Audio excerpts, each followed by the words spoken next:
In this week's news, we learn that Disneyland may be forced to stay closed until next summer. We also talk new Disney World discounts for 2021, attraction refurbishments, the Value Resort that is reopening early next year, and much, much more. Stay tuned.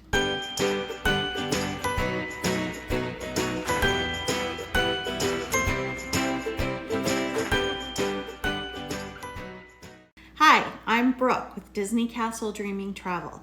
I'm a lifetime Disney theme parks fan and an authorized Disney vacation planner. My favorite thing is helping people plan their Disney vacations, especially now when things have gotten so confusing and complicated. We post Disney Parks news updates every Wednesday.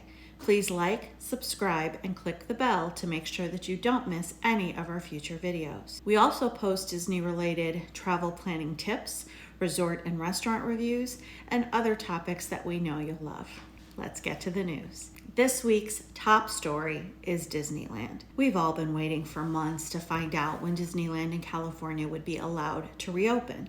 Originally, Disney planned to reopen Disneyland and California Adventure in July, right after Walt Disney World reopened. However, those plans were not approved by Orange County or the state of California. Ever since, it has been a waiting game for Disney fans and a frustrating battle for Disney and Disney cast members waiting to return to work. Yesterday, the state of California finally announced their guidelines for theme park reopenings in their state. The important part for Disney fans, large theme parks cannot reopen until their home county, this is Orange County for Disneyland and California Adventure, are in California's yellow tier. To be in the yellow tier, the county must see less than one new COVID-19 case per 100,000 residents per day and less than 2% positivity rate for tests. Right now, Orange County is in the red tier, reporting between 4 to 7 new cases per day per 100,000 residents and a 5 to 8% positivity rate. So there is a long way to go for Orange County to get from the red tier to the yellow tier. Dr. Clayton Chow, director of the Orange County Healthcare Agency, said, "I think that we can look forward to a yellow tier by next summer, hopefully." What does this mean for Disneyland? Based on our current information, state policies, and recent COVID-19 trends in Orange County, California, it appears that the soonest we can hope to see Disneyland and California Adventure reopen is sometime next summer. That's summer 2021.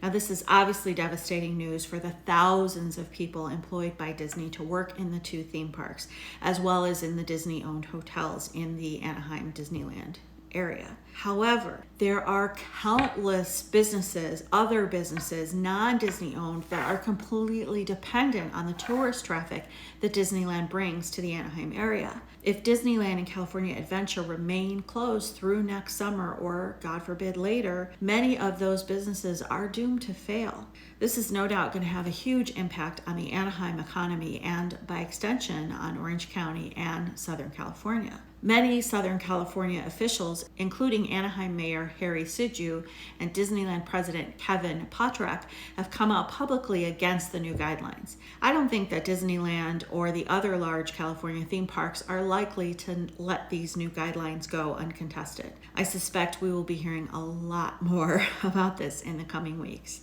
For now, unfortunately, though, it does appear pretty much impossible for Disneyland to reopen this year. Moving over to Walt Disney World news, let's talk about attractions. One of my favorite attractions, the People Mover, otherwise known as the Tomorrowland Transit Authority over at the Magic Kingdom, is definitely not going back online this year. The attraction was originally scheduled to be reopening in late October, which then got pushed back to late November. This week, that got pushed back again to early January. That is as far out as the current refurbishment calendar schedule goes, so I suspect the attraction will not be open until sometime next spring, which is a big bummer.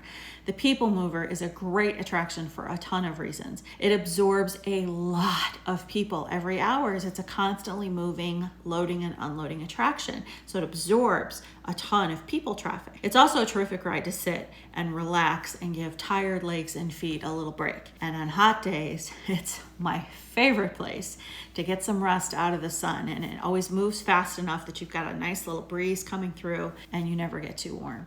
Alas, no People Mover for us anytime soon.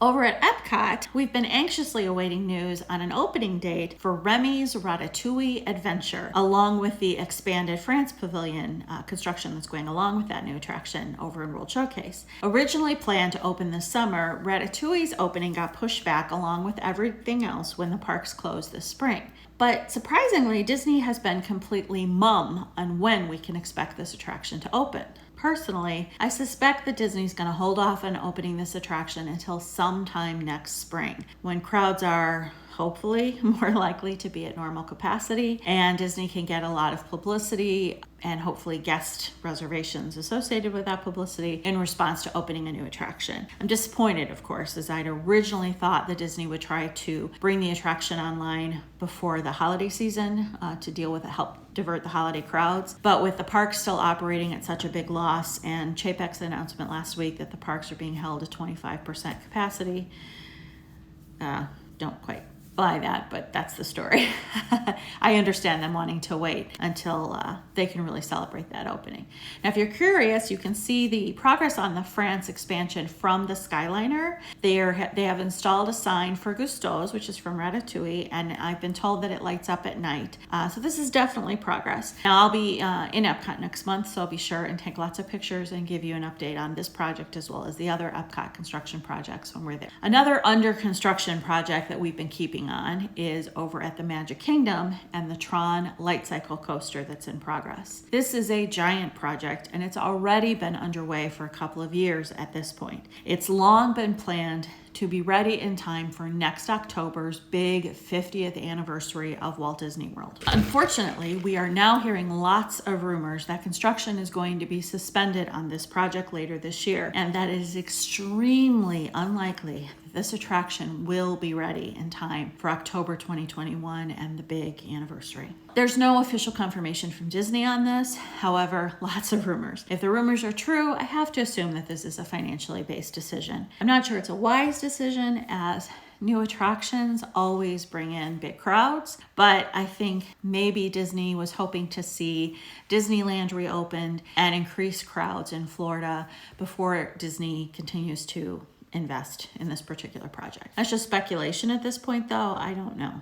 I will keep you posted as I learn more. In the category of non-theme park attractions, Disney's Winter Summerland Miniature Golf is reopening for a limited time, November 6th of 2020 through January 30th, 2021. Winter Summerland features two 18-hole miniature golf courses. Each one is themed to a season, either winter or perhaps less obviously summer.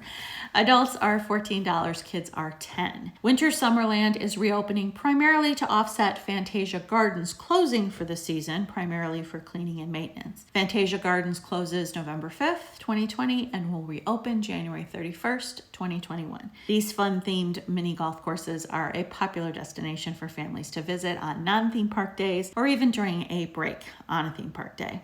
Here's a fun update for Florida residents. For the first time, the Walt Disney World Resort is going to be releasing a license plate in honor of their 50th anniversary. The best part? Proceeds will go to the Make-A-Wish of Central and Northern Florida. Disney has been working with the Make-A-Wish Foundation for 40 years now. There have been more than 140,000 Disney-inspired wishes granted since 1980. An average of 8,000 wishes are granted every year at Disney World. Disney hasn't shown us the design of what the license plate's going to look like just yet. However, interested Florida car owners can purchase a pre-sale voucher right now for $25 plus state administrative fees by appointment at your local tax collections facility or license plate facility. It's like a DMV. Online pre-sale for the plates will be available soon. If you're enjoying this video, please like, subscribe, and click the bell below to make sure that you don't miss any of our future videos. We come to you every week on Wednesday with the latest Disney parks news and updates. We post breaking news when it happens,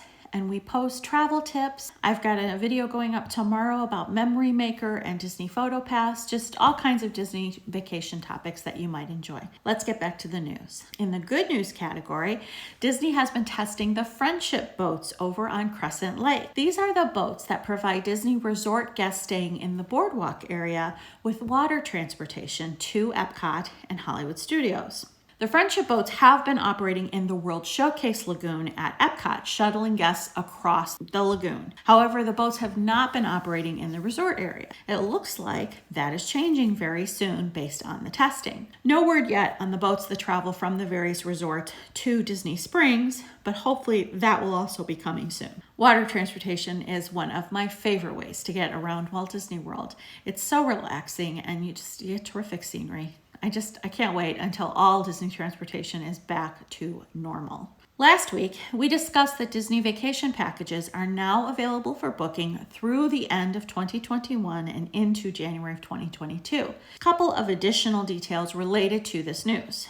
The Disney Parks reservation system is available for reservations well into 2022. So the new system that requires guests to decide and reserve which parks they're going to visit on each day of their Disney vacation is not going away. The system does not yet accommodate park hopping. However, packages for 2021 do offer park hopping as an option. So we have to assume that this functionality is on the way, right? In 2021, many of the functions currently performed by your Magic Band, for example, your hotel room key, your park admission, payment for food and merchandise, you're also going to have the capability to perform that on your smartphone. As a result, Magic Bands for Disney vacations beginning in January of 2021 will no longer be provided to all guests free of charge. Magic Bands will be available for purchase if guests prefer to continue to use Magic Bands in place of their phone. I'm not loving this new development. I really like the convenience of the Magic Bands, and here at home we have quite the collection.